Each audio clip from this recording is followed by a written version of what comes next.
নমস্কাৰ আসাম পুলিচ পৰি নতুন এটা ভিডিঅ মই পৰিস্মিতা হৈকে আপোনাক সকলোকে স্বাগতম জনাইছো আৰু আশা কৰিছো ভালে আছে আজি আছিল অসম পুলিচ এবিউবি কনষ্টেবলৰ এক্সাম এতিয়া সকে সকলে এক্সাম হলৰ পৰা ওলাই গৈছে আৰু পেপাৰ কেনেকুৱা আহিছে তাৰে দুটামান কোৱেশ্চন লৈ মই ভিডিঅটো বনাবলৈ লৈছো আৰু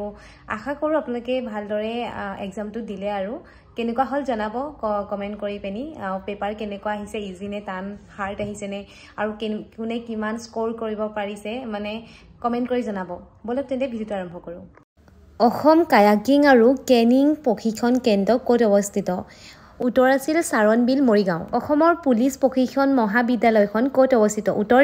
দেৰগাঁও গৰমপানী অভয়াৰণ্য ক'ত অৱস্থিত ডিফু অসম কাৰ ৰাজত্বকালত চীনা পৰিব্ৰাজক হিউমেন চাঙে কামৰূপ ভ্ৰমণ কৰিছিল উত্তৰ হ'ব ভাস্কৰ বৰ্মন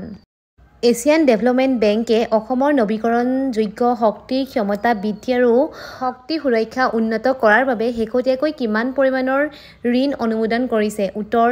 434.25 মিলিয়ন ডলাৰ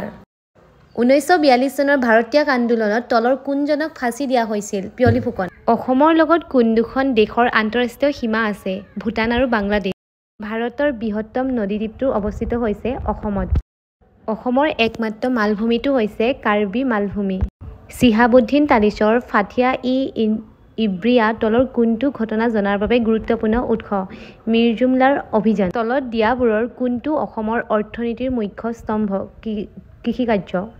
আহোম ৰাজবংশৰ শেষৰগৰাকী স্বৰ্গদেউ কোন আছিলে পুৰন্দৰ সিংহ নিম্নলিখিত জিলাসমূহৰ কোনখন জিলা বৰাক উপত্যকাত অৱস্থিত নহয় এইটো আনচাৰ হ'ব মৰিগাঁও যেটো হাইলাকান্দি কাছাৰ শ্ৰীভূমি বৰাক উপত্যকাৰে হয় কি কুৱেশ্যন আহিছে আপোনালোকে আজি এই ভিডিঅ'টোৰ তলত কমেণ্টত লিখিব আৰু কেনেকুৱা হৈছে জনাব